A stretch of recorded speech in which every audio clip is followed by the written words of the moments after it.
to start. Like a map drawn out in the dark. Now the city's calling out my name.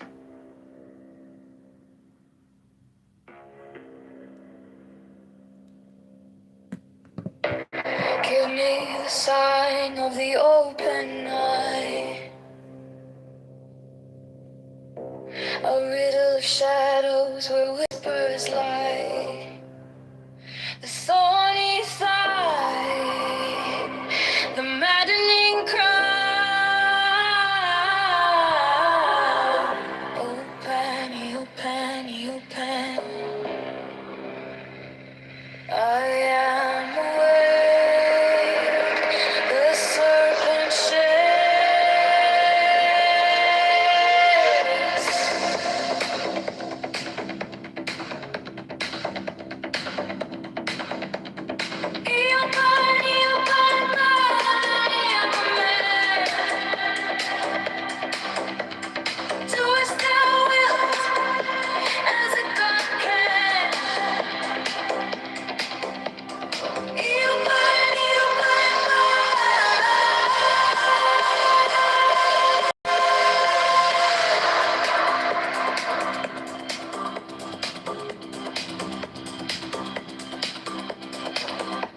The eagle strikes with his jagged claw. The beasts emerge as the gods withdraw. A storm of silence, a broken law.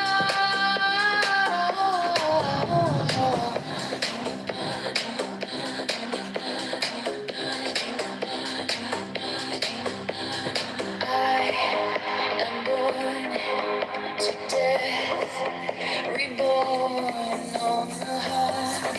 I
under neon skies where static hums.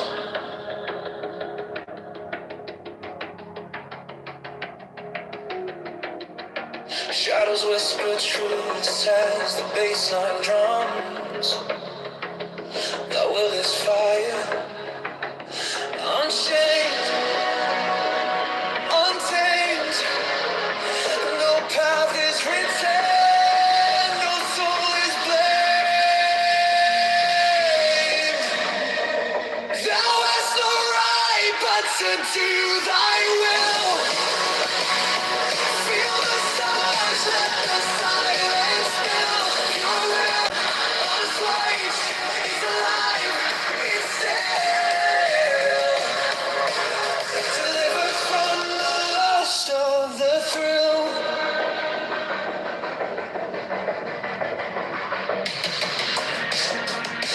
Echo shattered glass where the circuits glow.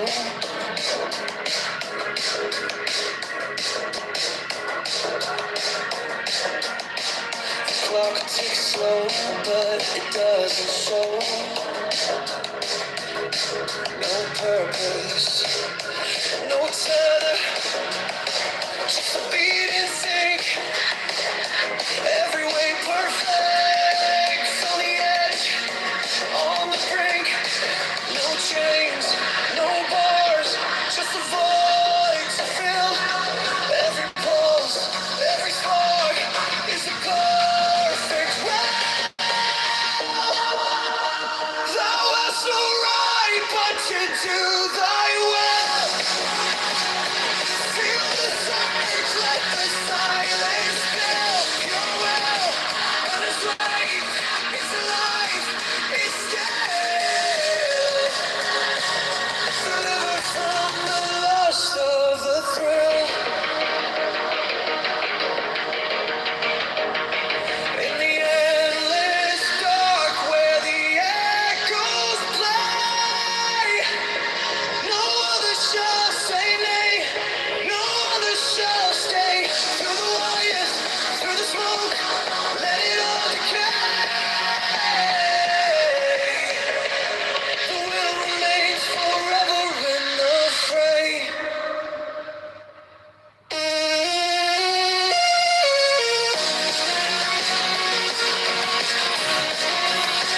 walk alone where the silence hums.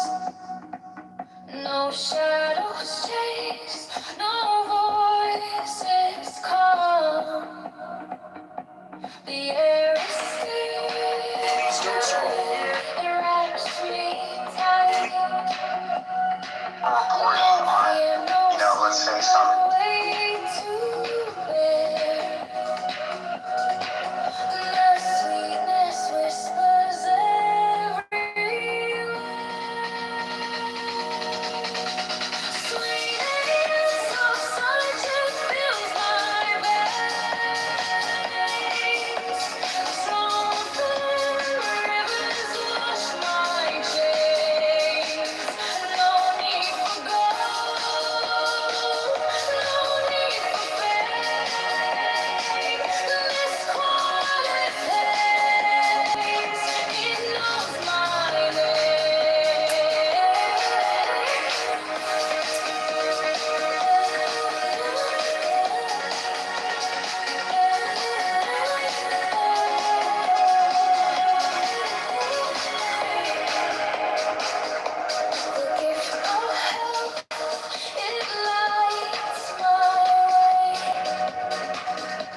Contentment blooms where I choose to stay. Trust is the bridge where hearts align. No fear, no sin, no way to bear. And the sweetness whispers everywhere.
No fire burn like passion wild.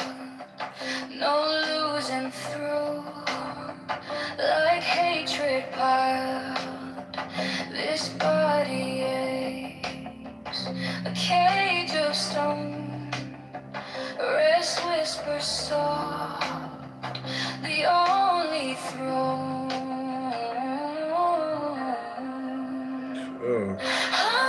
New charges.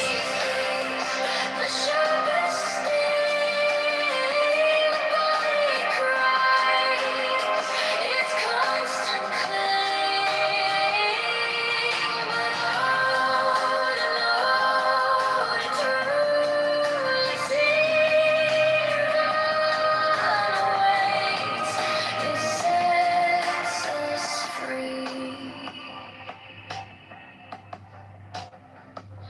Pain walks close, a shadowed friend.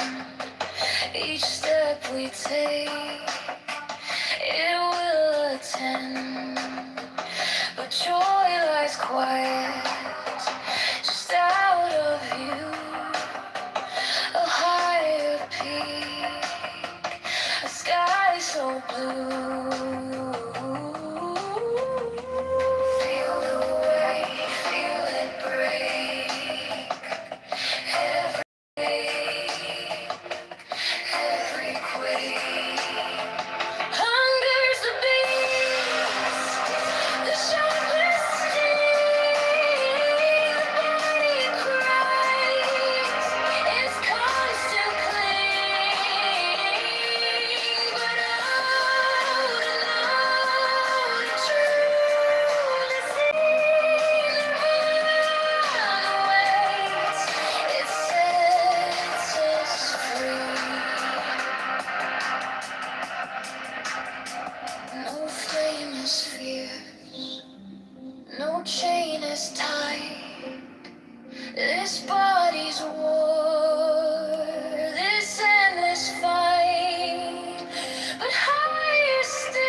shine so bright. We carry peace into the night. Happily then, rise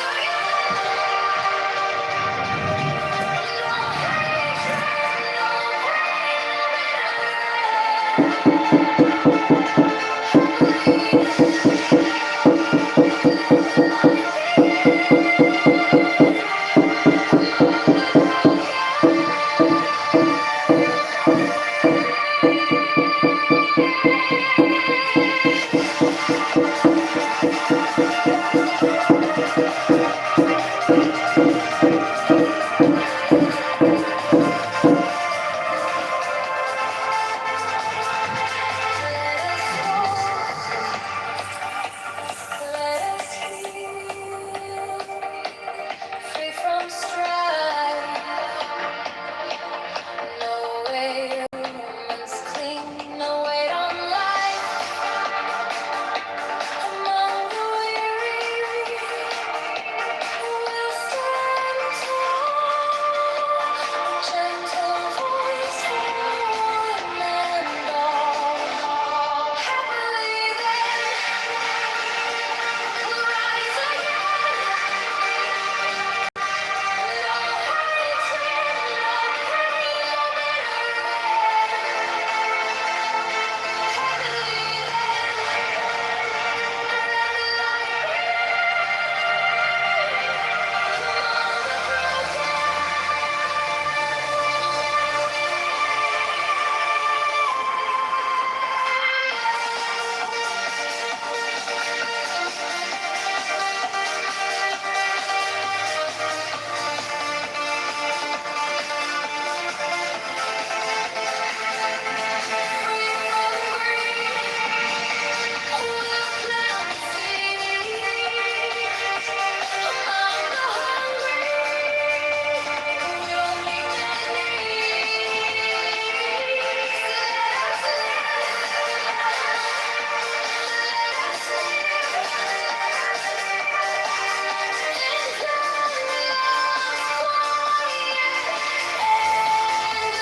Give me the sign of the open night, a riddle of shadows where whispers lie, the thorny thigh, the maddening cry. Open, be open, be open. I am awake, the serpent shakes. Be open,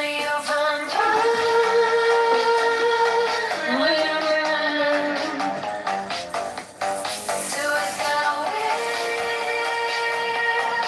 as a God can.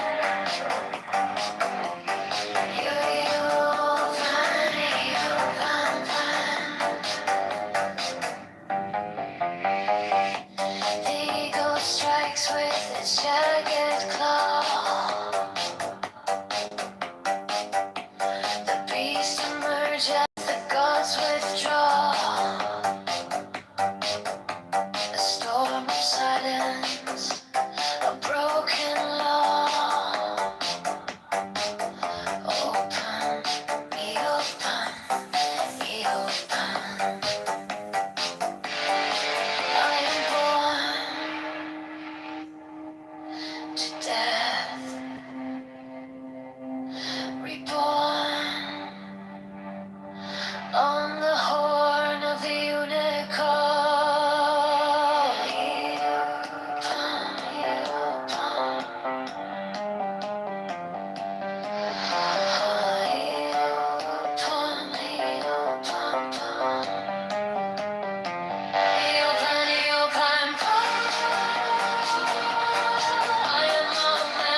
by the mystical union of fairy and fawn.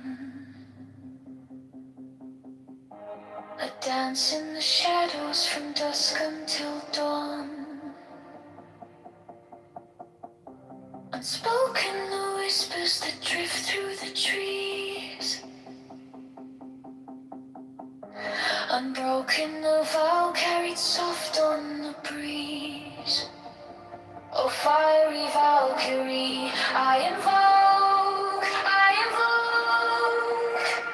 through the flames and the embers, the spell is bespoke. Your arrows and slinging, the spring's tender glow. A force wild and brilliant, a power I know.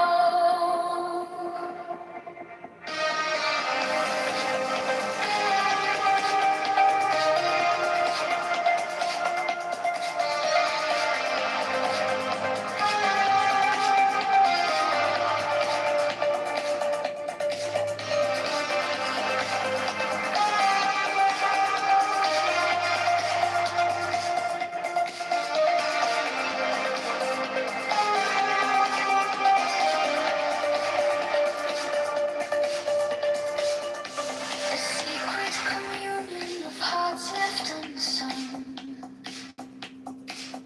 The listless, resistless, tumultuous tongue.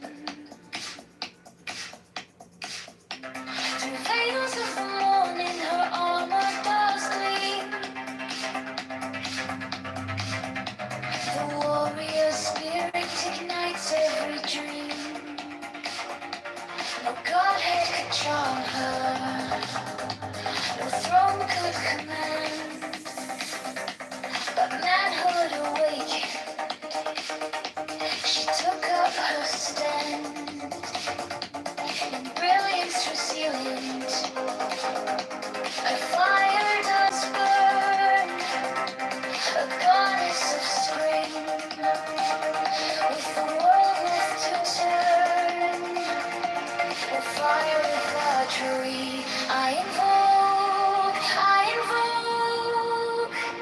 through the flames and the embers, the spell is bespoke. Your arrows unslinging, the spring's tender glow. A force wild and brilliant, a power I know.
By the mystical union of fairy and fawn, I dance in the shadows from dusk until dawn. Unspoken the whispers that drift through the trees.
Resist its tumultuous tongue. Through veils of the morning, her armor does gleam. The warrior spirit, it makes every dream.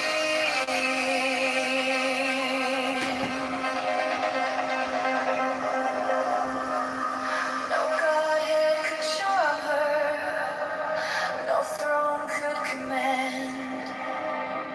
But manhood awakened, she took up her stand. In brilliance as the end, her fire does burn. A goddess of spring, with the world to turn. Oh, fiery Valkyrie, I invoke, I invoke. Flames of the embers, spell is bespoke. Pour arrows on flame, spring's tender glow. But first wild and brilliant, a power I know.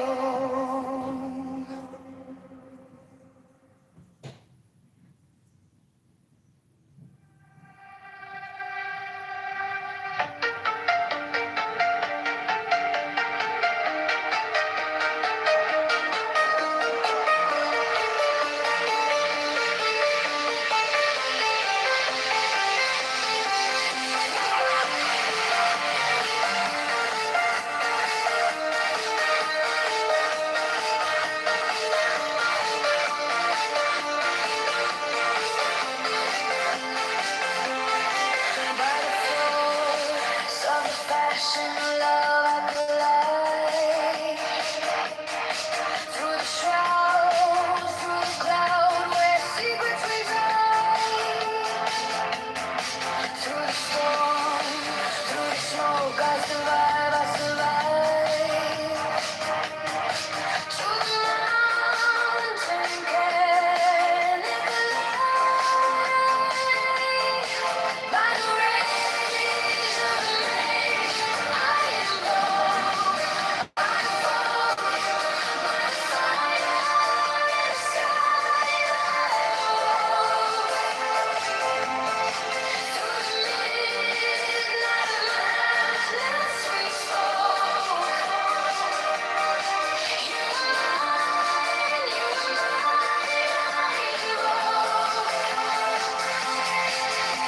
the lone light sea whispers low to the shore. The swoon of the moon pulling tides evermore. Your swoon into me like a spell, like a door. To the night we can't quite escape. By the rage of the mage, I invoke, by the fire in the sky, through the midnight madness we spoke. You were mine,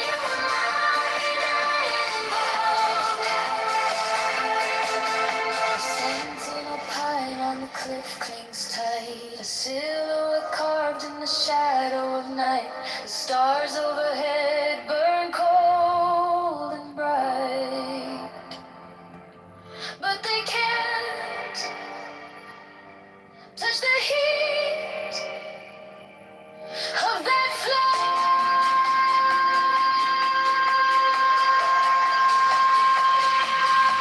By the rage of the maze, I invoke, on the wrath of the fire in the sky.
in that regard.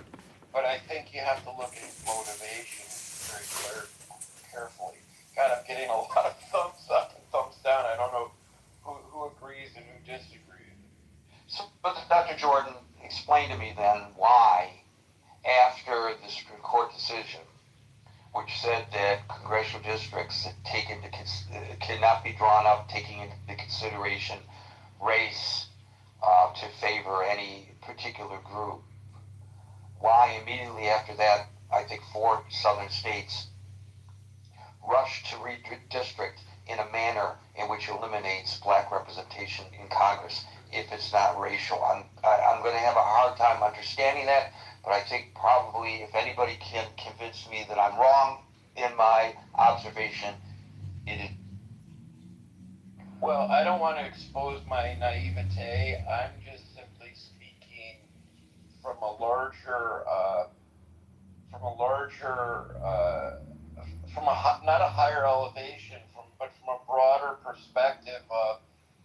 I think there's a long game in all of this, and the long game to me is always political, whereas racial animus is really personal. And if you're not personalizing it, I don't buy it as being racial. And maybe that's a horrible response to reply to you, but that's how I look at it. No causation between the Supreme Court decision and this rush to redistrict in the manner in which they are redistricting.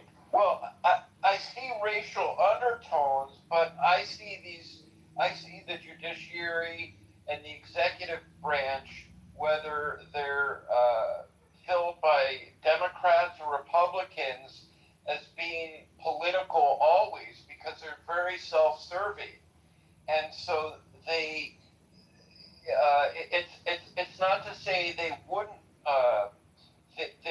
resort to a racial bias in their in terms of tainting their moral compass, but the first thing, the priority to them is always the long game. I don't know if that clarifies any more or not my stance. Thank you, Dr. Jordan, and just for your own edification, I didn't give you a thumbs up nor a thumbs down. Steve, followed by Andrea. Hey, Gary. Can you hear me? Yeah. Oh, okay. Well, Gary, let me ask you this. If a population, as a population, is voting 89 to 92% for one political party, does that mean that by the nature of the population that if you try and dilute that voting base, it makes you racist? In 2020, I just looked it up. You want me to answer that, or you want me? I can wait. Well, let me just put the caveat. In 2020, I just looked it up. 87 to 92% of the black population voted for Joe Biden. Now, if you're trying to gain seats in Congress and you have a voting bloc that's voting that way, and you try and dilute that voting bloc, do you immediately go to racism, or do you go to the obvious, which is this is the Democratic stronghold of voters? Okay, so the thing is, the initial redistricting effort, the opening salvo occurred in Texas. Okay. I don't believe was racially motivated. It was politically motivated. If it's racial, the racial colors are blue and red. Those are the colors in Texas. However, the subsequent southern state redistrictings attempts in Tennessee, Louisiana, Alabama, that occurred immediately after the Supreme Court decision, and in which the redistricting proposals were mapped out in a manner which coincidentally or deliberately eliminates black representation by combining districts that are next to one another in order that at least one of those black members of Congress cannot stand for re-election because one's going to primary out the other. I don't see how I cannot wrap my mind around any conclusion other than that was racially motivated. Now, you may argue otherwise, and that's fine, but it seems pretty obvious. Now, you can argue that the law which permitted the original districting that favored black representation was unconstitutional, and what they are doing is a proper redress to that, and that's fine for you to make that argument. But to suggest that there's not a racial component in it just doesn't pass Gary's smell. Well, it may okay. Well, Gary, let me ask you this. If you have two districts and both of them are Democratic and your objective is to get more Republicans, your immediate instinct is not that we're eliminating a Democratic seat. Your instinct, I'm hearing you say, is there's got to be underlying racism. It's based on the Supreme Court decision that they're doing this. They didn't do it before the Supreme Court decision. So obviously it's racially motivated. It may be to redress a law that was racially disadvantageous to you or me because of our skin color, but it 100% is racially motivated, and if you can't see that, I don't know what more I can say about it, but you asked. Well, let me ask you this. Before this latest round of Texas, California, Virginia, Tennessee, all these states started doing this redistricting. In New England, it's generally considered that New England has population base at 40 to 45% Republican. You know how many congressmen from New England, that conglomerate of states, are Republican here? That has nothing to do with the discussion at hand. It absolutely has something zero to do. Is there an attempt to redistrict the New England We're states talking about based on racial? Is there an attempt to take advantage of the Supreme Court decision and redistrict any state in New England? Yes or no? Can you name one? Why would you redistrict when you already have what you want? Why would you do it? Then what's your point? My point is that these are motivated by political power. If you have two black districts and you got inside those black districts Democrats, and you redistrict where you eliminate one Democrat and you could possibly... And why did they try to redistrict based on the rules that existed before the Supreme Court ruling? They were redistricting based... Wait. Let me finish asking. I'm going to let you answer. I always let you answer. What they are doing is redistricting based on the Supreme Court ruling with regard to districts that favor greater black representation. So they are redressing what they feel is an unfair advantage to black representation. They are addressing that specifically. They're not addressing... They're not addressing... Okay. They're not... Now, hold on. Hold on. I haven't finished saying it. Well, I think you've said enough about it. Okay, well, I'll let you moderate. Go ahead.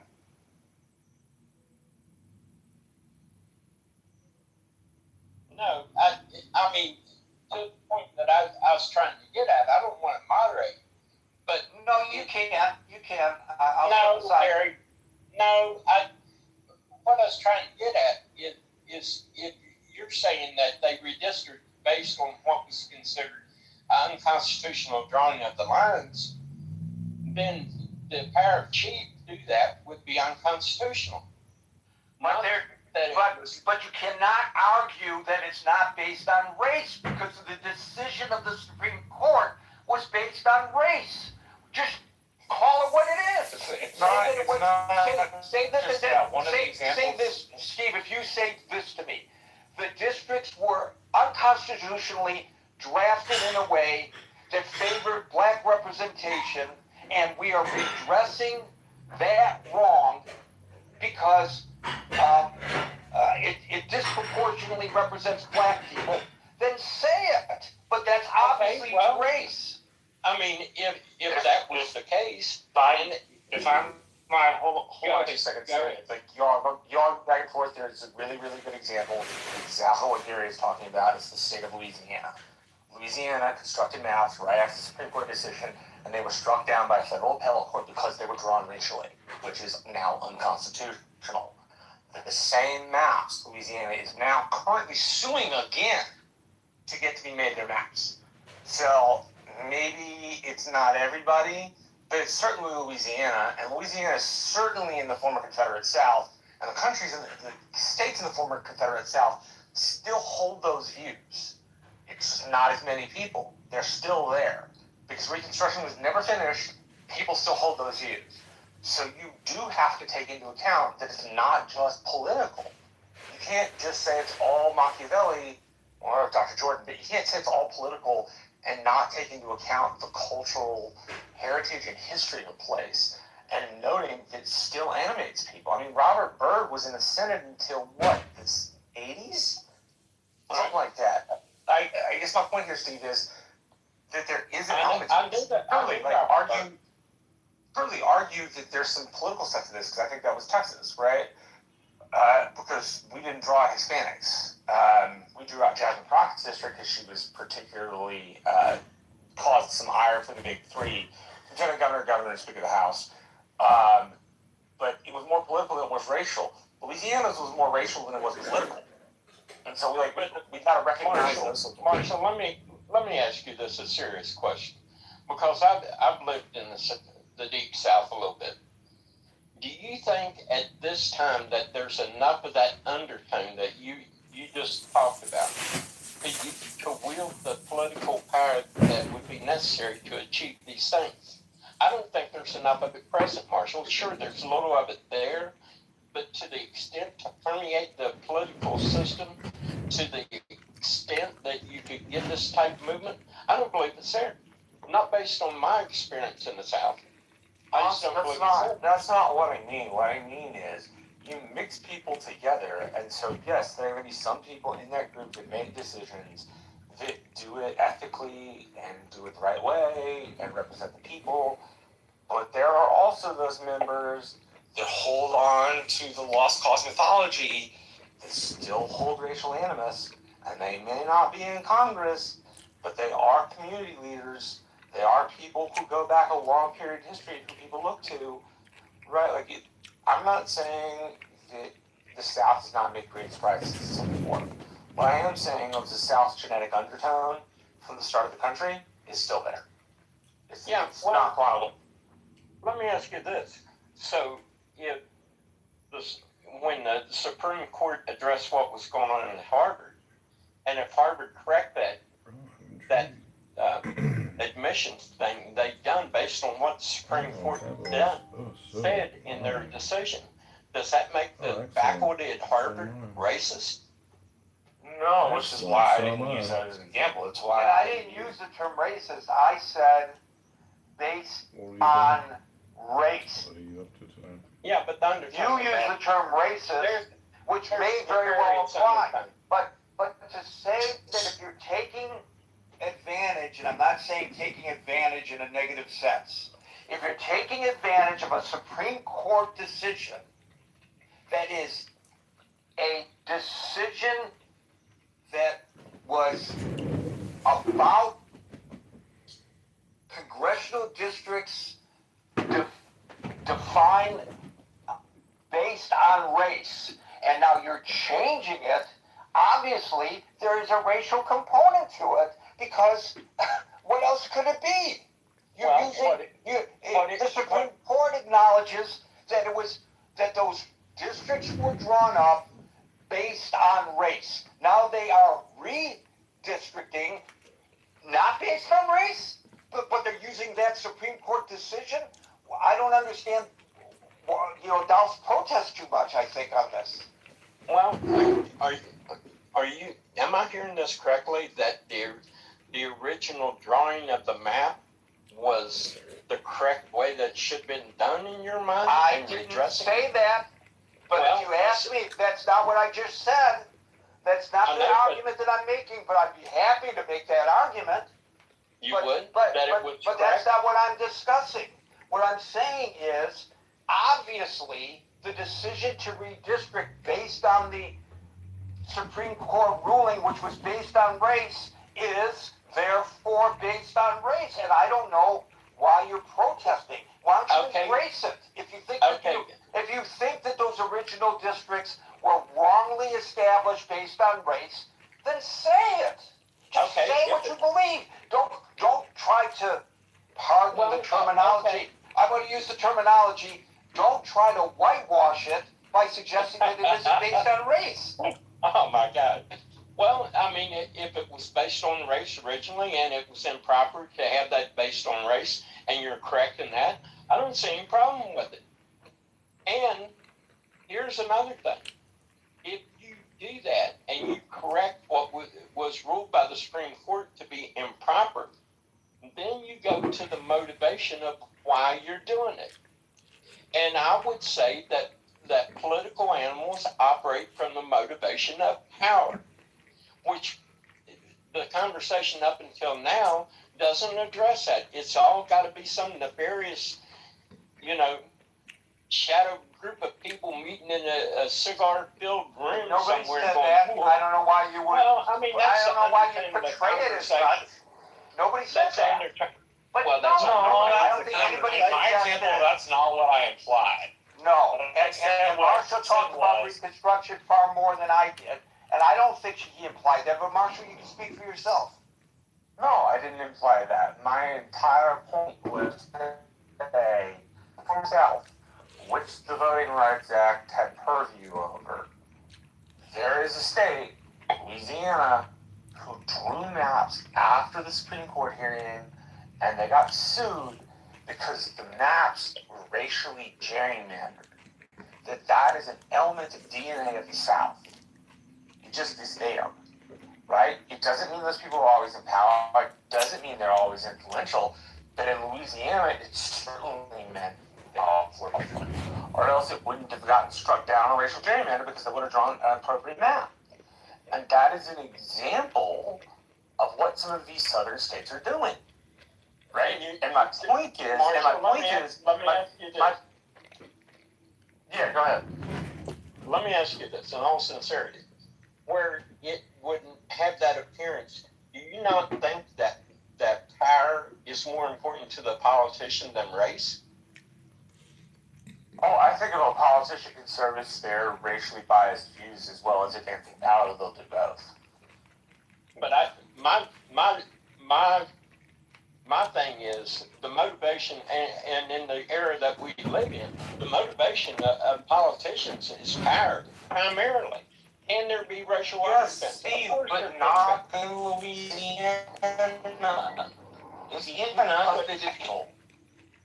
But Marshall, we're taking that one example and we're painting the whole building with it. Okay, I think everybody's made their point. I think everybody's made their point. I said it was part of the DNA of that region. So it pops its head up all the time. I'm listening to this book called Nations Apart. And one of the things it describes is the Deep South.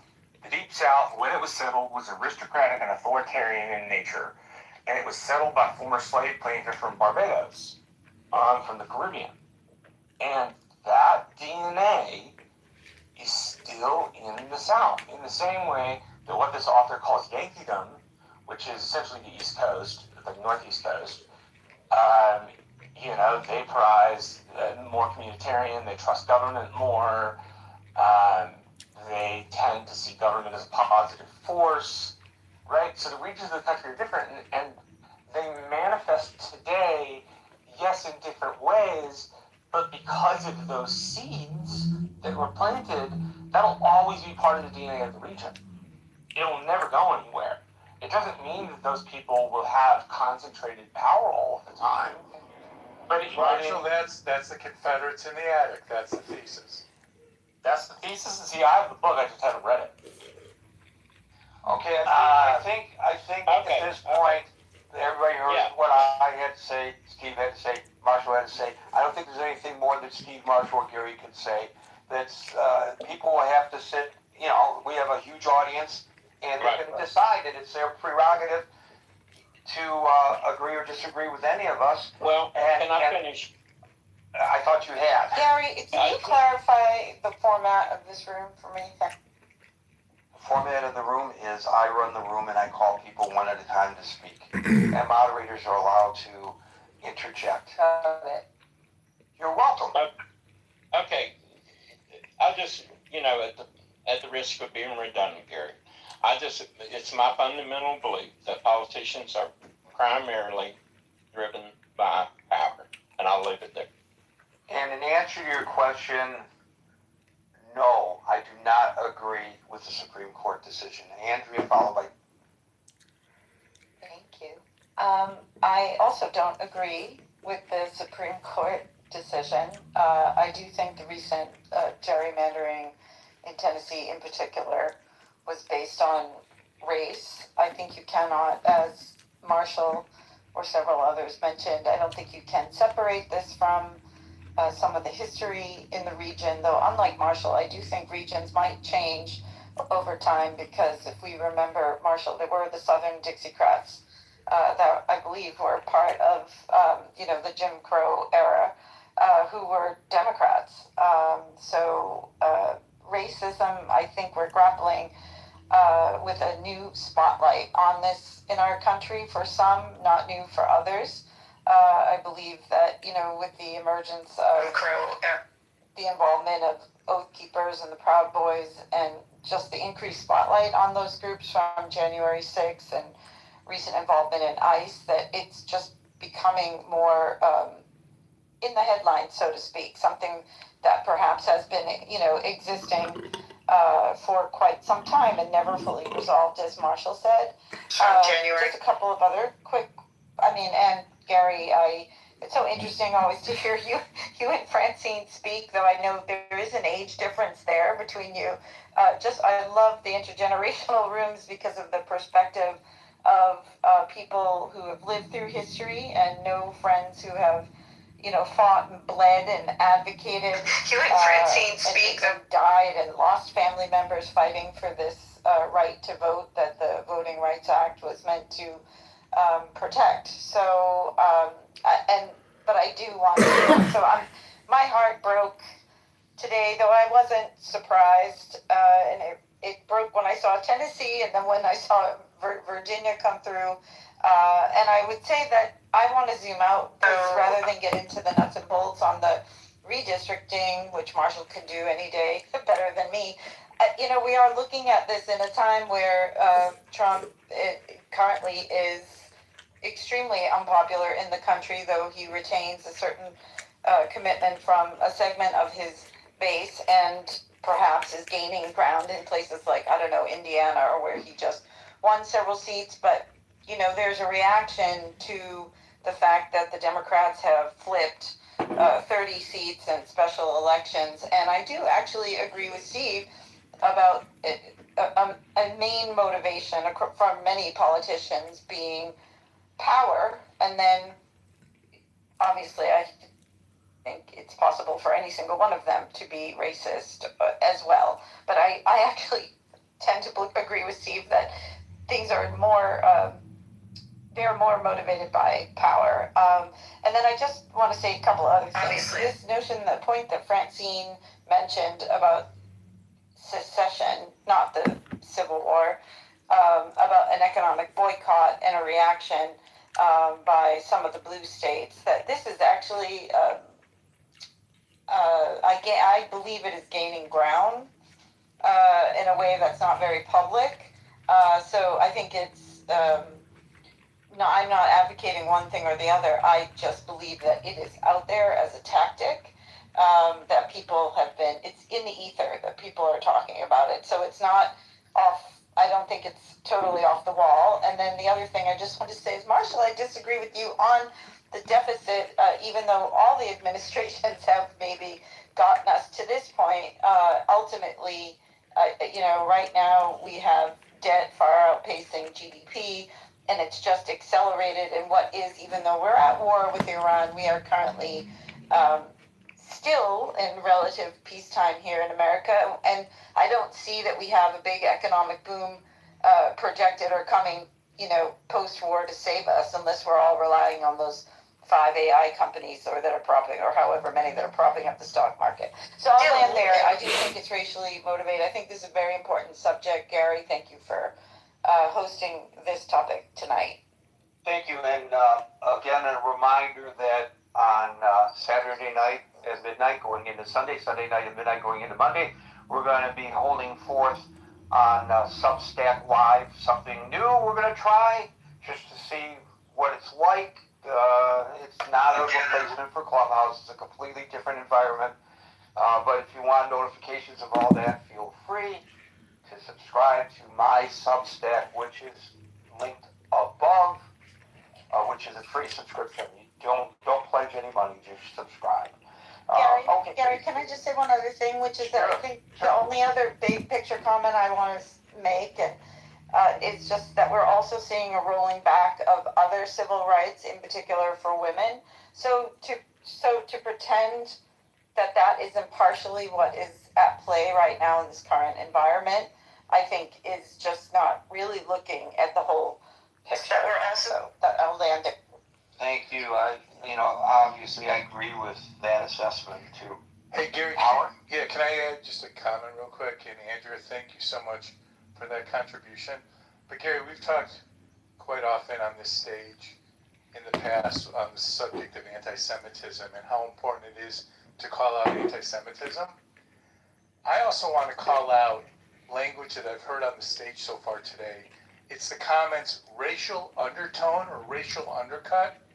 What exactly is that? And to me, that's a racial-based statement for someone to say racial undertone. There's no undertone. It's either racist or it's not. So I just wanted to share that I feel to be consistent, since we'll call out anti-Semitism, let's also call out those smoke signals that talk about racism. Thank you. Yeah, well, as I pointed out earlier, and I thought it was just great that you mentioned it, some of the racist rooms that appear on Clubhouse and elsewhere, that it's not often that people call it as it is, especially people who are politicians or in the political sphere. They try to hide it through euphemisms and use of semantics, and I think it's important for us to recognize that, and I'm glad you just did. David, and I don't know whether the other people we've invited up on the stage are going to make it, so you may or may not be our last name. Let's hope not, Gary. Yeah, Gary, great room. I wish we had maybe a greater diversity of thought up here, especially given the import of this court decision. I think we've heard some diversity of thought. What we missed? I mean, I'm pretty sure that my position and Marshall's position and Howard's position was countermanded pretty darn well. Tonight I'm ordering an He's probably the only one to challenge us in that manner. But I mean, there was a diversity there. Okay. Well, all right. Well, I'm going to One thing about me, you can talk about my life. Some of these, How how fast, mostly Yeah. Arab, Persian. how long these laws have been on the books.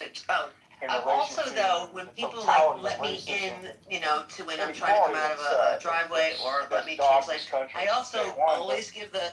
Recall that when the march on, putting in play the new amendments to the post-Civil War Reconstruction period, that arduous, heavy lift that we asked white America to do in the face of years of their oppressive behavior, it wasn't easy. In fact, I take people back to 1912 where there was a court case involving a gentleman that wanted to vote in the great state of Alabama. And Justice Oliver Wendell Holmes ruled in 1912, you have a right to vote, sir, but we don't have a way to compel the state of Alabama to give you the right to vote. So therein lies, in 1912, the difficulty and the power of entrenched systemic racism against a large majority of populations in the South that were facing the inability to overcome. I just found out as well, Gary, that the term grandfather law refers to a slave having the right to vote, or excuse me, not a slave, but a former descendants of slaves having the right to vote if their grandfather was able to vote. And so the South used some of these very onerous, arcane terms because how many people actually had that's where the term grandfathered in comes from? That's correct. That's right. I never knew that. That didn't. Yes, exactly. So 1911, in Giles versus Harris, Oliver Wendell Holmes made that majority opinion. So anyway, marching toward the Voting Rights Act, we saw what happened with the ascendancy of the Warren Court, circa 1950s, I believe. Earl Warren, by the way, was one of the most popular governors in California's history. He was a bipartisan governor for 3 terms. He promised then President Eisenhower he wouldn't challenge him in his election, but in exchange for that, he wanted a position on the Supreme Court. And it just so happened that the vacancy that opened up was that of Chief Justice. So Warren never served as a jurist. He was always a politician. But this guy was able to obviously lead the march when the cases were brought before him in terms of Brown versus Board of Education. And obviously that they overturned segregation with a 9-0 verdict that came down on high. However, the Deep South and their politicians were calling for Warren's head. They were calling for impeachment. They were saying this is legislation from the bench. Well, this is the very exact thing we're seeing right now, I believe, Gary, in the way that the Supreme Court has surgically dismantled this law. And let me explain. In 1982, when the Congress passed a strong amendment to the Voting Rights Act in 1982, a then emerging jurist by the name of John Roberts didn't like the decision. He didn't like the arguments. He said, wait a minute here, this isn't right. Well, in the Deep South, Gary, the 82 provisions were challenged in the state of North Carolina, resulting in a Supreme Court case affirming with 9-0 these very amendments that were passed in 82 in a case of Thornburg versus Jingles. And so here we have not just the legislature enshrining law the way it's supposed to be done in this country, but you have the sitting Supreme Court justice affirming that. We see a total takedown of one legislative victory, and then we have the Supreme Court affirming that, only to have this Supreme Court decide in all its wisdom that this is bad law, and we, in our wisdom as 6 jurists, have the right to override this precedent. So that's very important. It also important to note that in 2013, when then the District Attorney Eric Holder fought the Shelby decision with Section 5 of the Voting Rights Act, recall that it was Justice Roberts who said, hey, wait a minute here, we still have the Section 2 provision in play here for you folks to lean on, if and only then you need to do that, so it's not completely gutted. So here we have that messaging, that articulation by then Roberts in that 2013 decision. And then recall that it was the vaunted legislator, civil rights lawyer, John Lewis, who marched in 1965 on the Pettus Bridge, named after a Grand Dragon wizard of the Ku Klux Klan, Southern leader, who marched Bloody Sunday, 1965, into the mob of guys and cops and cops with badges and batons, and they all got beat up pretty bad trying to march for their right for freedom. And of course, we shot down the John Lewis Rights Act, could not get the votes, trying to re-enshrine those things that were lost in 2013 by the Supreme Court decision. So Gary, what this could potentially portend is the emergence of politicians in the Deep South who don't necessarily want equality in this country. Recall that in the Great Pelican State, it was David Duke who almost won a governorship, Grand Wizard, I believe it was circa 1991-92, and were it not for the massive groundswell of voting by the black community in that great state, we might have had a Grand Wizard leading one of our 50 states in this country.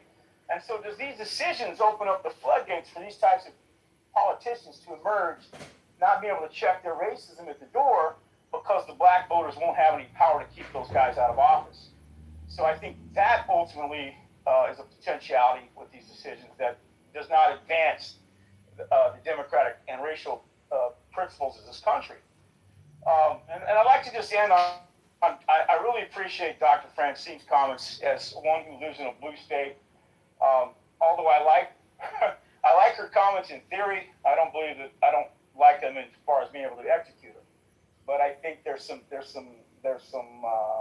room to maneuver on some of those ideas, because here's the thing, Gary. If you can have these kind of laws by 6 jurists, not laws, but decisions that are essentially laws, because when they say something, that it has to be supported. And then as the minority populations of this country begin to expand, where does that leave us if this is not done? If it's a colorblind society, Gary, then the arguments that Steve makes and all those other persons on the stage making, they're few and far between, then we don't have anything to worry about. But this is not a colorblind society. And that's my issue with that. And I'll land there. Thank you, David. Les, followed by Ching.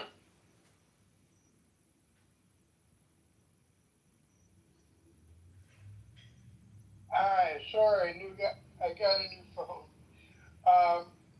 To get back to the question of redistricting, I think the root problem is that politicians can choose their own voters. It should be the opposite. Voters should choose their politicians, their representatives.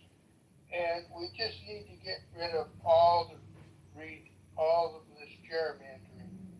We had that in California before the recent election, and I understand why California did that because of what Texas had done. And the only thing good I could say about that California gerrymandering thing is that it sunsetted for 2013, so 2030. Hopefully we'll go back and we will do that in California if the other states do that as well. And so that would be my wish. In terms of racism, Mr. Trump is a racist. He was not, his properties were not renting to black people, and he tried to fight that in the courts in the 70s. And in terms of racism, we did make progress in the 60s. The big thing was the Voting Rights Act, because we had people like Strom Thurmond that was a racist and was, voting against, of course, black interests. But then South Carolina had a huge black population, and after 1970, he had to cater to the black population or not treat them with as much disdain as he had been doing before. And so I think that things aren't perfect, but I can tell you things are much better.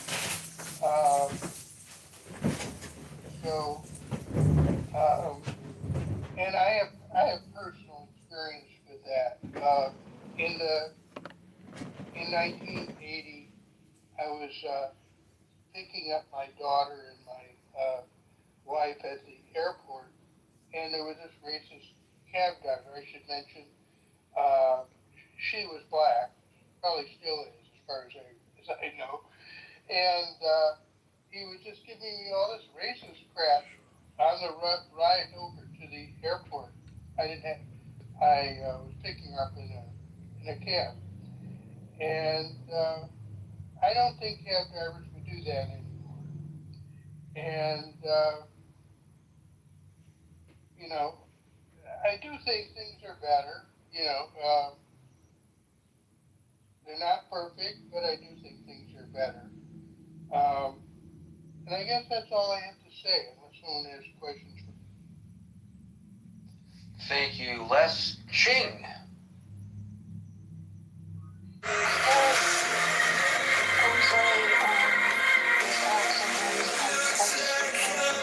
Button without knowing it, and thank you for having me. And I'm gonna pass this. I don't have enough knowledge to make comments, but seems like it's not a good thing that you know the court is striking down the House map.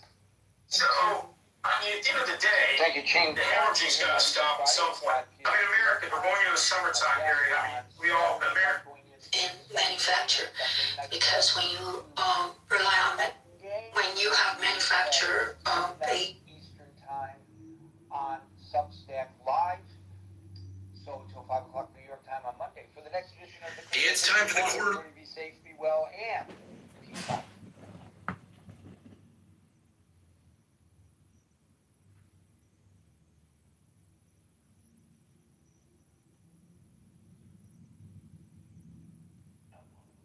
To 64 was 11, and 65 plus was 6%.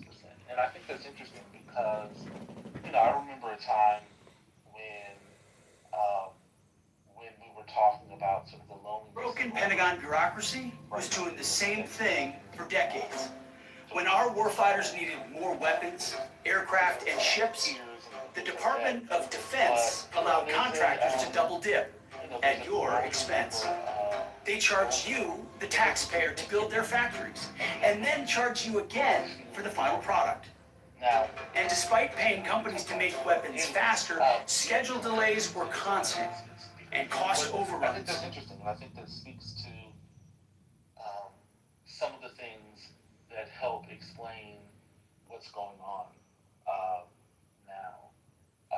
I'll just say that, religious belief is funny because there's a way that we talk about religion as, in sort of the formal way, and that's appropriate, right, for this conversation. But I think there are also other ways that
generationally, right, that younger people aren't receiving the opportunities that previous generations have. We talked about how, and we see that sort of manifest in the way that they're looking at homes, right, the way that they're looking at relationships and marriage, the way that they're looking at children, the types of jobs that they're getting, right, the fact that they're not going to school, right, or going, higher education, right? They're dropping out of the workplace at rapid rates. There's a lot of things that people hold on to that is not about the big man upstairs, but those beliefs are not transferring over to younger people. Younger people are not constructing the world in similar ways. And in moments of crisis, in moments of disruption, over and over, right? The cycles of economic disruption that we continue to have over and over and over, right? People are looking for, not everyone, but there are people who are looking for other ways, who didn't grow up with religion, who don't have the same sort of relationship with religion. They are looking for something that sounds or feels like there's some structure in a disruptive, seemingly normless world. And it's not completely, this cycle is not new, which is one of the reasons why, people often laugh when they say, oh, religion is going to die off now, right? God is dead. The world is, the world moving on. We're much more modern and much more sophisticated. And a lot of people laugh because these cycles are not necessarily.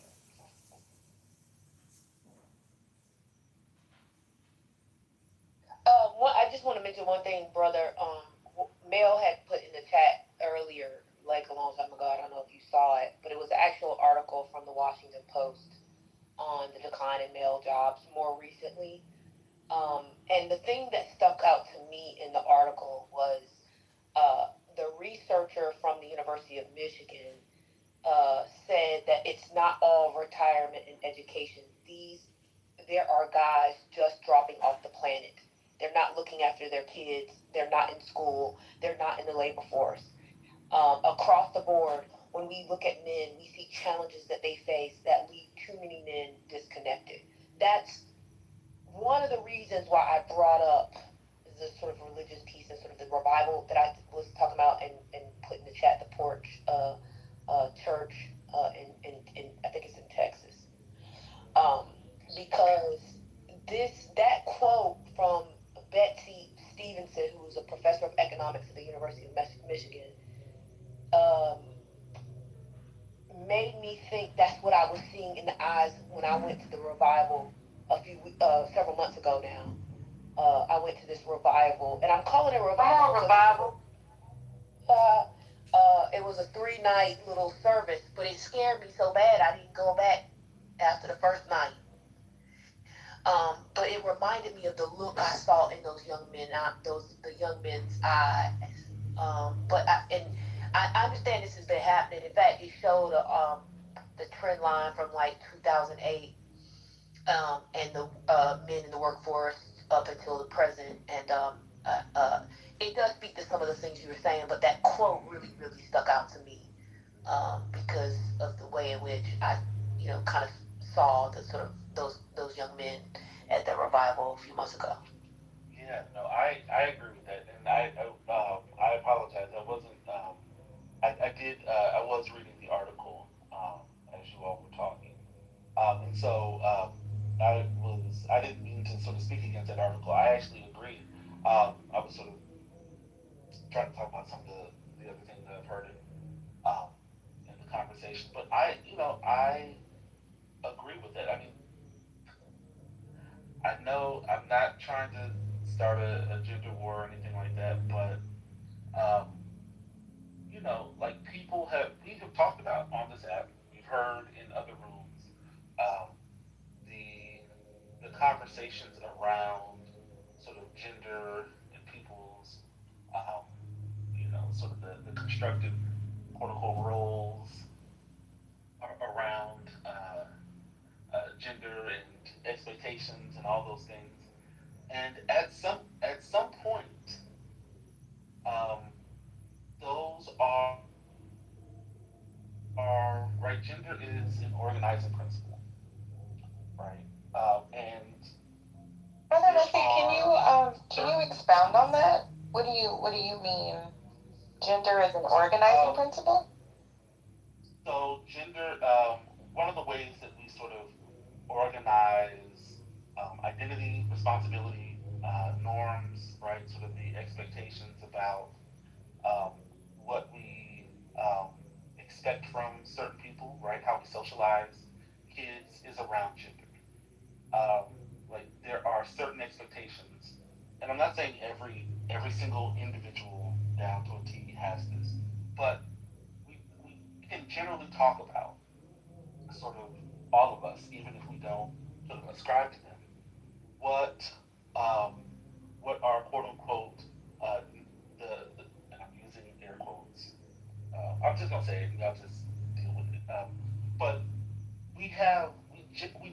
have an understanding of what society understands as a man, a boy, a girl, right? And so those are, when I say sort of gender is an organizing principle, it sort of organizes and constructs the way that we expect others to behave, what sort of assumptions we have placed on ourselves. We have a certain expectation of how people are supposed to talk, behave, look, dress, engage.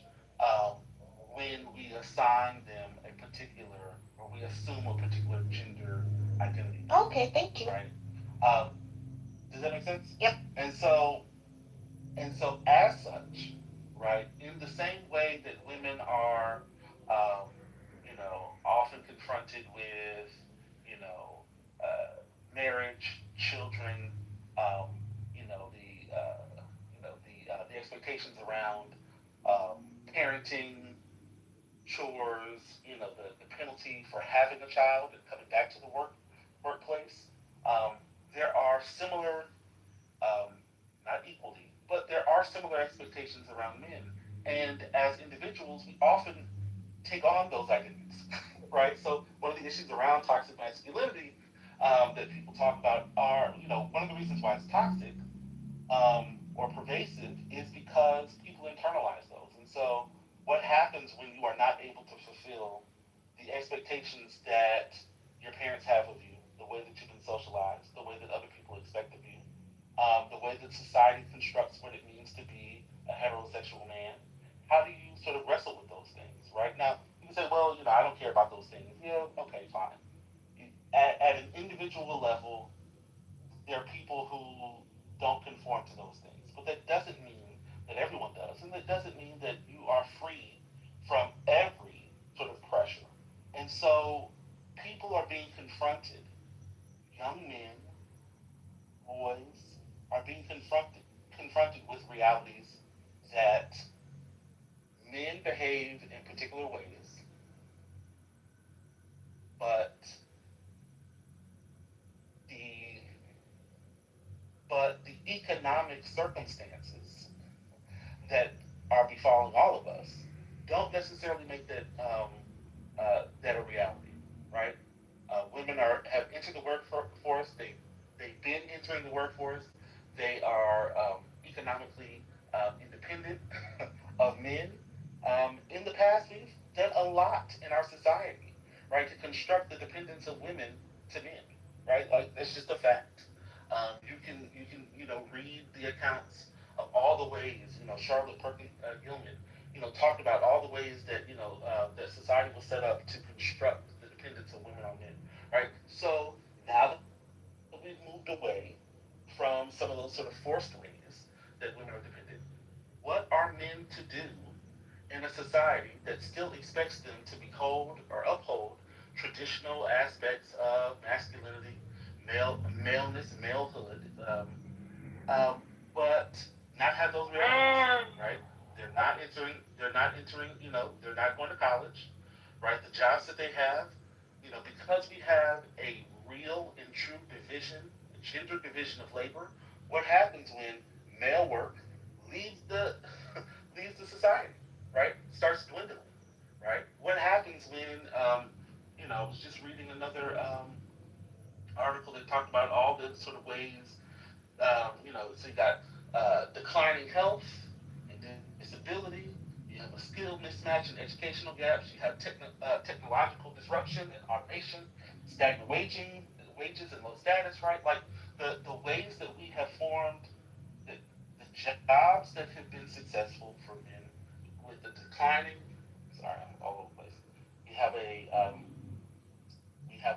diminishing and dwindling middle class, right? What does that mean for the jobs that have traditionally been a part of that middle class, lifestyle, right? All of these things sort of are connected, right? But we don't have, as a society, we still have the expectations, right, on men and women to perform tasks that go far beyond the realities that we live in right now, right? And so we have disruption. We have men who are finding ways to deal with their realities, right? And I'm not excusing people's violent and aggressive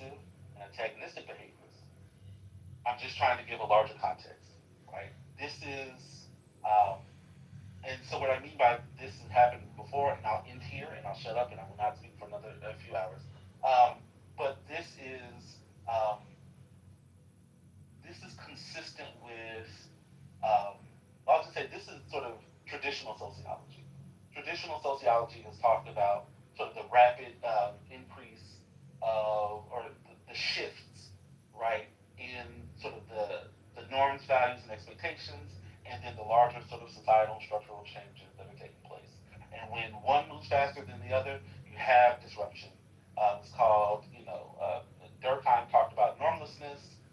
Merton talked about, anomie, right, the strain between what individuals are facing and what what the expectations are, and the realization that they can't meet those expectations that society has for them for whatever reason.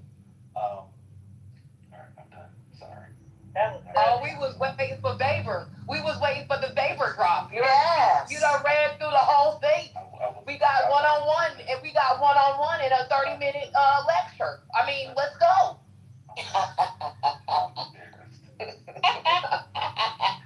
Your mama, that was less than 30 minutes, but that was good, brother. Thank you. Thank you. Hey, brother, I need you to sign so I just get my 3 credits, by the way. Oh, trust me, it's even more painful. This is the largest. This is the largest intro to sociology on all of the internet, in all of the world, in fact. Shout out to Nubia. Shout out to Karen Hunter and Greg Carr. Well done, brother. I'm just playing. But thank you, brother, for substantiating what the data actually says, right? Men are losing their minds because that traditional concept, which, by the way, was not very favorable to men. And I would be curious one day just to hear you speak on those things and expound on them. Men had higher rates of death than women because they typically work to death. Men were not, especially black men, were not allowed to really, be human, in a sense, right? Like, you're gay if you do this, you're gay if you do that. I think we should really have those conversations without the trolling, because it's become so normalized. Like, I kind of get it why men are just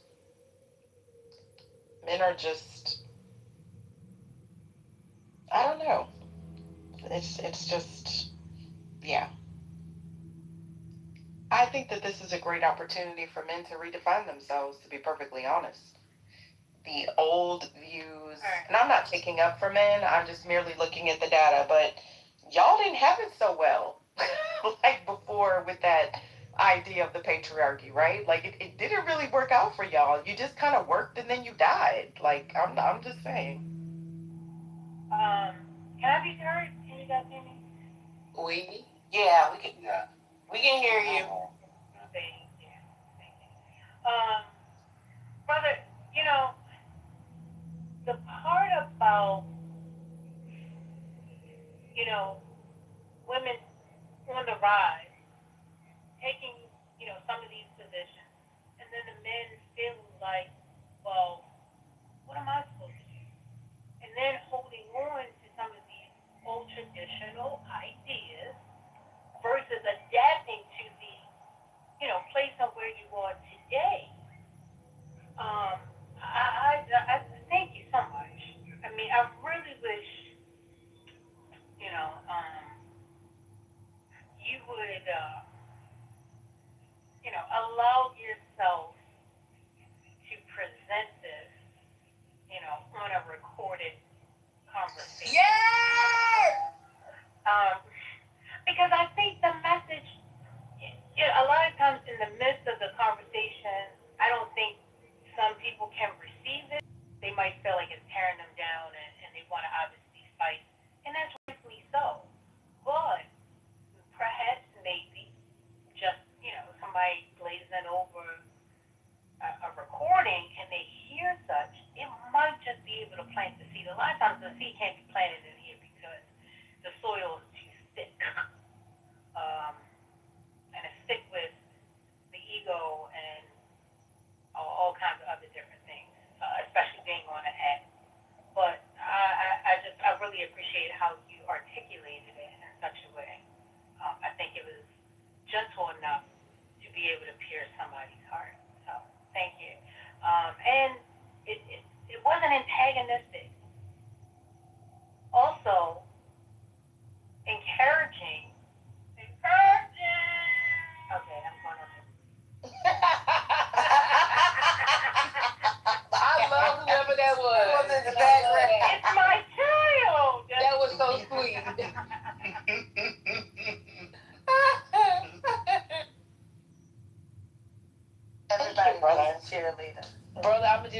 something that I won't tell you in the back channels, but I need to know how you come.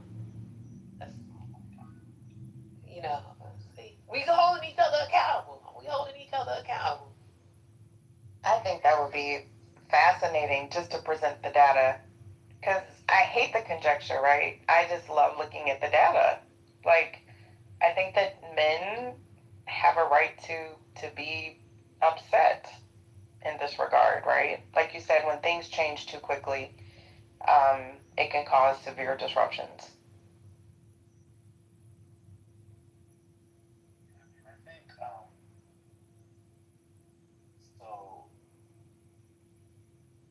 I think it is, and this is where it becomes a little diabolical because um, there is a lot of there are a lot of voices that are sort of reinforcing um, that everything is fine and that it is yeah, that everything is fine. And so what that does for a lot of folks is, you know, with I think there are a lot of things, but again, sort of the growing isolation of people. Um, I think that also makes those narratives even louder because I was looking at I was reading some stuff about hookup culture, and this was a while ago. But you talk to people, and they'll tell you, these are young people. They'll tell you what they do. Again, we've seen sort of the trends around sort of not having sex, not engaging, in sexual activity, and it's not the majority, but it's a significant group of, of that population. And they'll say, okay, I'm not having this, but I think everybody else is, right? Or I think, and so then, there are other questions where they'll ask, and so they have this sort of warped sense of what's going on, but they believe that they're the one who's the outlier, right? And so I think the same is true with some of the struggles that men are having, where these narratives exist about what it should be, what it is, or what's happening, right?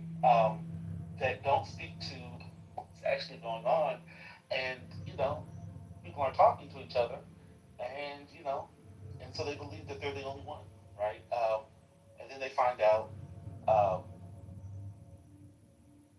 they find out that other people are struggling, and then they become resentful because they're the only ones. They think they're the only ones who are going through something, and we haven't really provided narratives. I mean, I've talked about this before. Again, I'll show back to this. I think institutions are really important. What institutions communities build for their people. Um, like these narratives don't just change on their own, and the issues that people are dealing with, if they feel isolated, they will make their own meanings. Um, and when people, and this goes for children, right? This is why, like, not having conversations with children, not having age-appropriate conversations with children about things is frowned upon, because people make their own meanings, and oftentimes those meanings are wrong, but they are trying to make sense of the world around them. And so when they do so in isolation, and when they think that they're the ones who are sort of getting the short end of the stick, with the old reinforcement of what they quote unquote are supposed to be doing, they think they can achieve that because you know either something they did right, or something something they're not doing correctly, or they just got the wrong end. You got a lot of resentment, and social media often does not help those conversations. Um, it can, but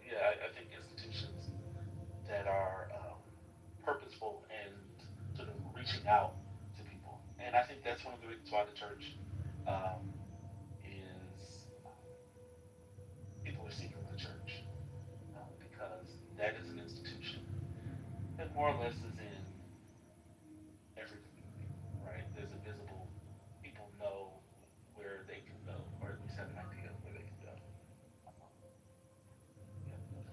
And in the past, I think.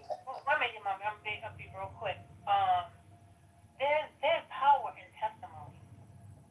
And what you said, if people are speaking about the good things that are happening, and someone who's young and who's struggling, it's very difficult for them to have hope and believe. But people got to get back to testifying and, telling their story so that someone else can dream and believe. Go ahead, I'm sorry, Mom. No, brother, I was gonna say I think there's some scholar who's written about the ways in which churches provide social structures, or sort of what the politicians might call wraparound services for communities. We're waiting for I wish we could bring him on the app. That's what I wish we could do. Brother Messi, remember when I was arguing with a certain your favorite atheist, and they kept saying the way that we save the black community is we get everybody to be an atheist, and I was trying to tell them, you think that would be the answer, but these niggas that don't go to black church are worse. They kept telling me, oh, the black church is the problem, and I was trying to tell these niggas, like, no, it's not the problem. Your beef with religion, it doesn't mean you should shit on the institution, because we see when these niggas fall out of this institution, what happens to their. Dr. Library Card, I was there when you had that conversation. And wait a minute, want to create an institution of their own without a purpose. That's what I'm trying to get them to understand. So, like, when you shit on the black church as an extension of your beef with organized religion, it creates an environment where niggas start doing this multiracial shit where the values are all fucked up. Like, it's all mixed up over there on the other side. But y'all's beef with organized religion makes you shit on something that is not politically what you believe is problematic, but that's just how it all gets wrapped up in. I don't. Yeah, That's good, I agree. I'm not even gonna get into the black church in this space. I know you don't know nothing about that. It's a rough tough. I mean, I'll just say that having spaces to gather in person are important. Not saying social media, social connection, like any form of social connection, can be positive in the sense that it can it can help with sort of emotional well-being, sort of the feelings of isolation. But also, I mean, I've said this in other spaces. One of the things about the churches, and religious institutions is that it also allows for people to gain a sense of cohesion, collectiveness, shared understanding. I mean, not everybody in the church um, historically has believed in everything that the church espouses. Not every member, not every person who's been in the church is a Christian, right? Especially in the black church, right? But it has been a space where people have developed language, have developed a sense of connection, and those things are important. Um, they just are, and it could be maybe another space, um, but religion as a sort of a cohesive unit has been useful and valuable outside of the Black religious tradition. Like, religious belief has been sort of another organizing sort of unit that people have used throughout history. Um, and it's been a valuable space, right? Like the Black church isn't unique in that aspect.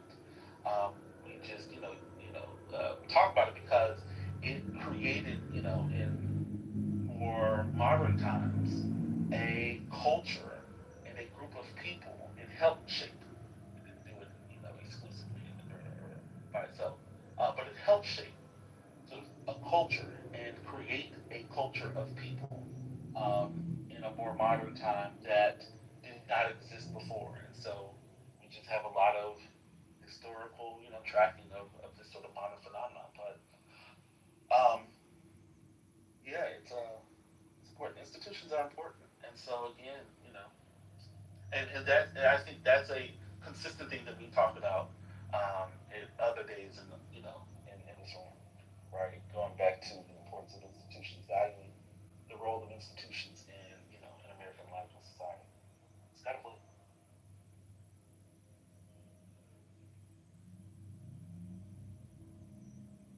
I've said this before, and it's just my own conjecture that um, the church also like helped to enact shame.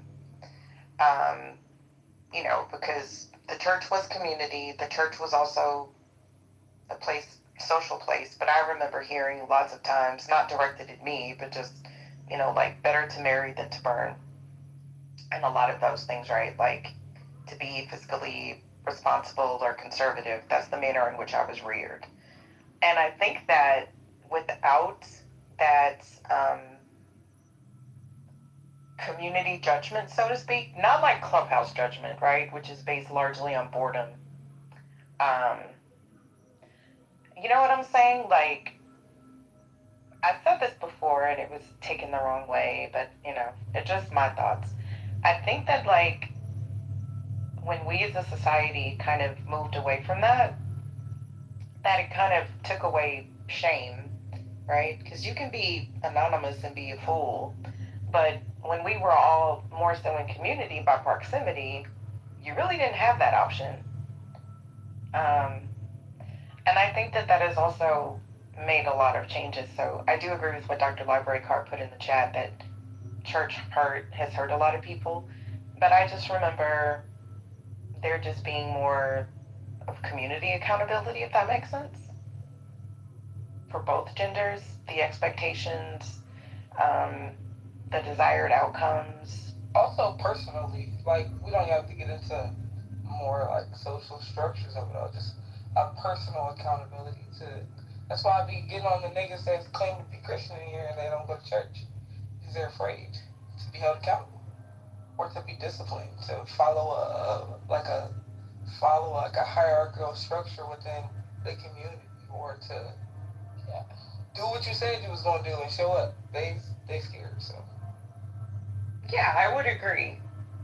Or more like what I see sometimes is more like an entitlement, right? Like, you're not going to tell me what to do, that kind of thing. Because there's also like a submission in that regard, right? I don't mean I kind agree with you, but that's what I was saying.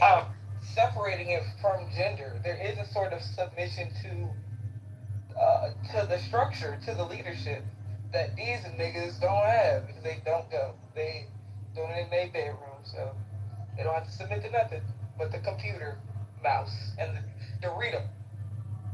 That's a nasty word. I was gonna say Cheetos because that's messier. But Right, Doritos is good. Hot Cheetos is hot Cheetos.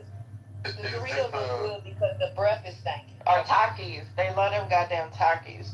But you know what? I mean, y'all. I mean, I'm thankful that y'all got yourself together because y'all was going crazy.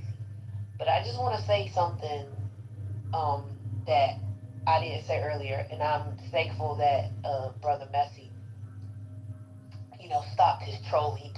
He put down the sword of trolling to give us a opening into his brilliance, and I'm grateful, and we're better for it. That's number one. Number two, this is why I often come here, and y'all think I'm playing, but I'm dead ass. Black men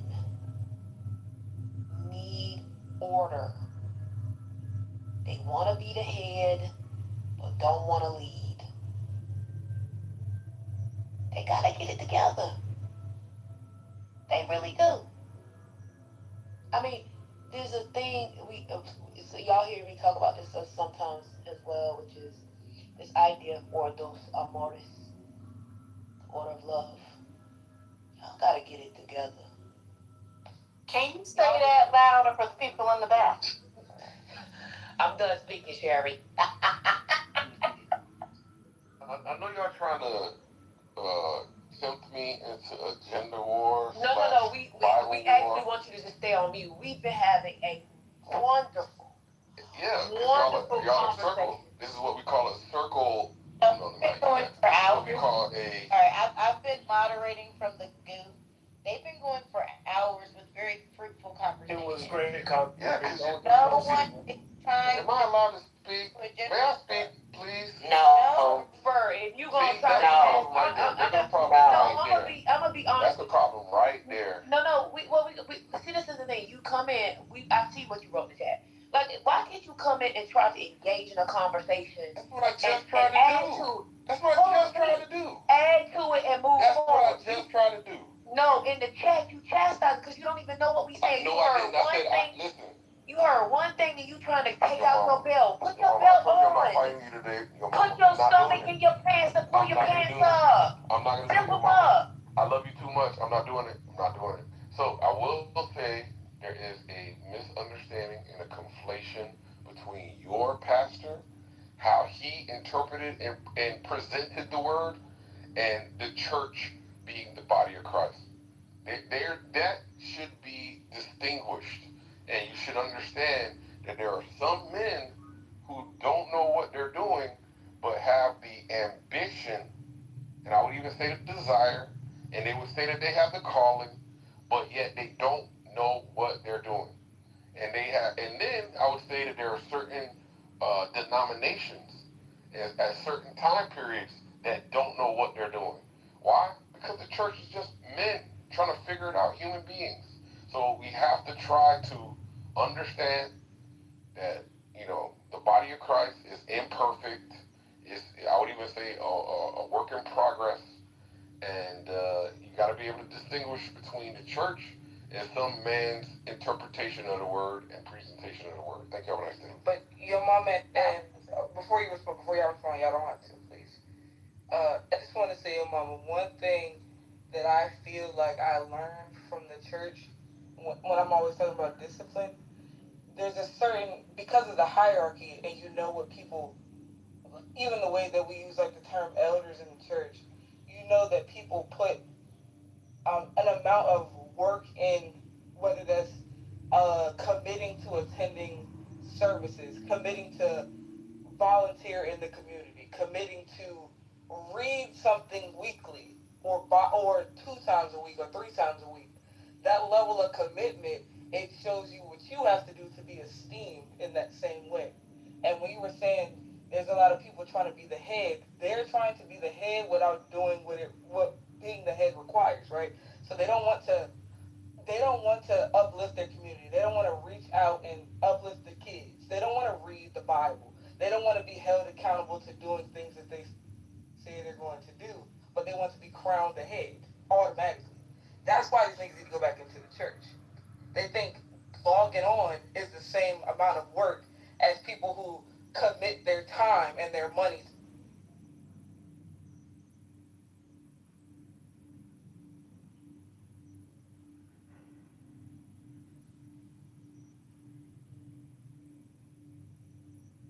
And also the church took care of the community.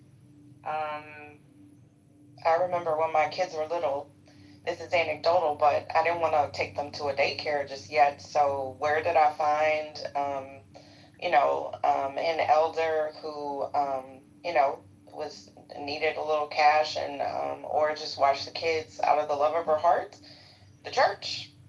When you needed a babysitter, when the church took care of the local neighborhoods, the churches have food pantries. My church has black dentists.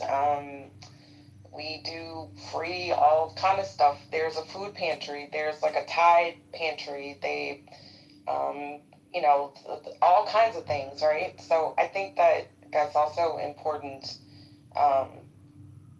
And I love what Brother said earlier. I think I caught him saying that not all members of the church were Christians. And I think we need to kind of get back to that, right? But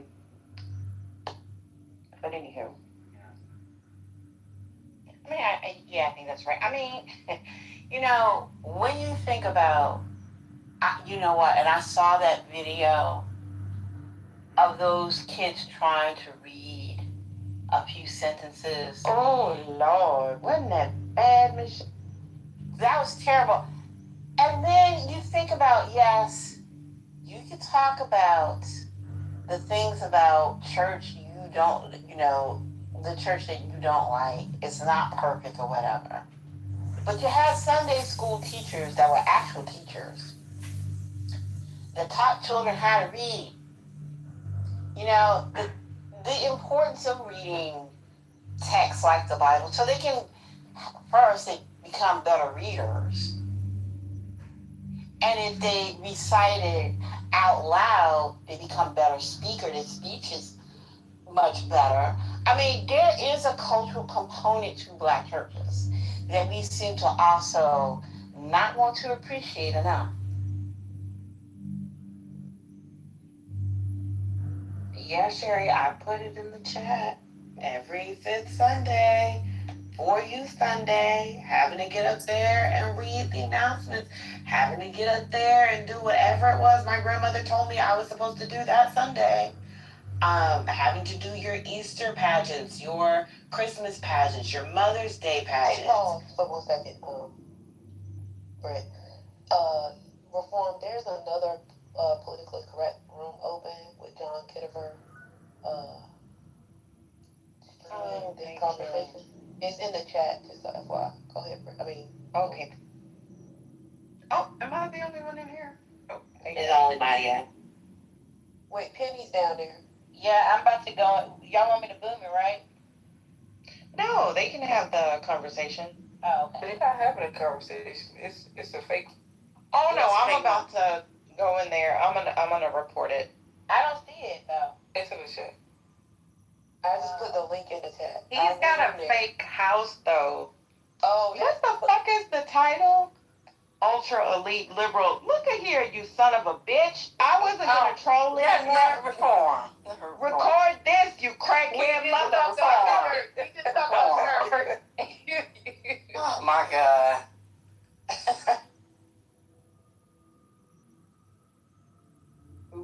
I went in there and I was like, why is he talking? Okay, if he has a whole fake house, y'all please report this house, because he is a whole fake house.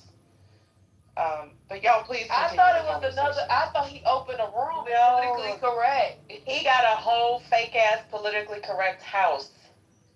Weirdo. Because he's not a mod. He can't, an admin. But y'all please continue the conversation. Sorry, Brie, I didn't mean to interrupt, but I... Oh, no, you're fine. Dr.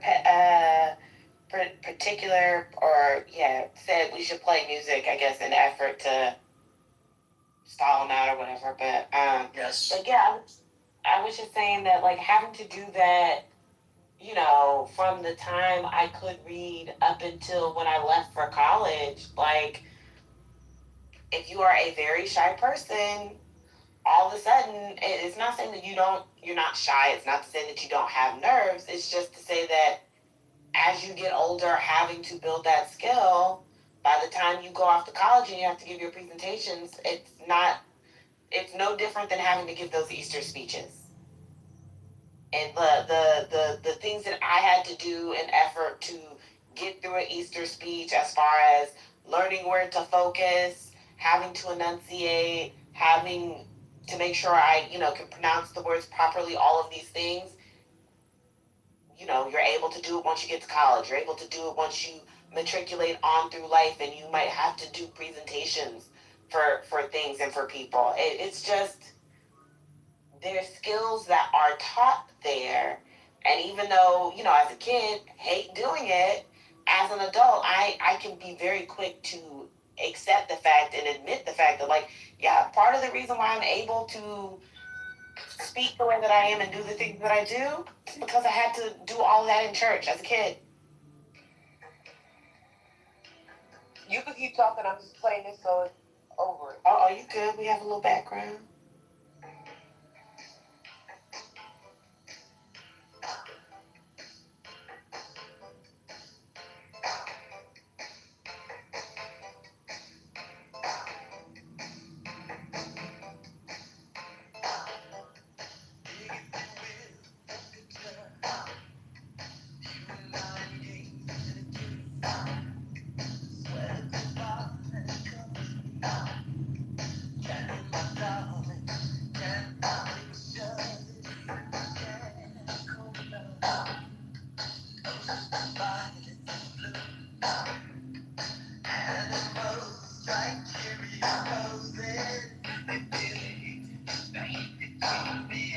Okay.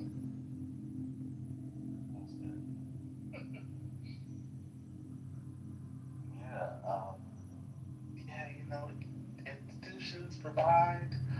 Well, I'll say this. I mean, I think there's that. Rites of passage. I think are important, right? Celebrations and moments of highlighting moments in the life course. I think are really important.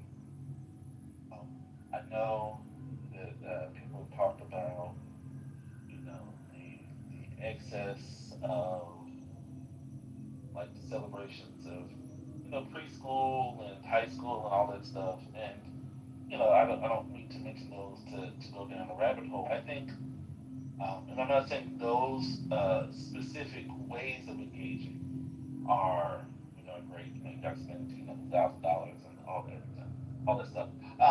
But I do think, um, thinking about how, like, what sort of moments we celebrate, again, as a community, right? As an ethnic group, what sort of collective ways do we acknowledge sort of transitions among our people, right? How do we uh, talk about the experiences of, of changing, right? Is it just that we have, being a little facetious, but, is it just that we have the talk about what to do with the police officers, right? Like, is that, that's a consistent narrative that we have, and I'm not saying it's not important, but like, I often don't hear about other ways that we celebrate or we acknowledge or we instill um, what it means to transition over time, right? I was reading a really awesome piece about the way that other cultures or the cultures in general celebrate the like baby teeth, right, when they fall out, and what that means for different cultures, right, and how they actually engage in the process of acknowledging this sort of moment of change, and what that means for parents. Um, the role that the celebration has for parents as they are dealing with children getting older, and what that means for their relationship to them, and all of this. It was really sort of a beautiful discussion of that, and you know thinking about what does it mean for other cultures celebrate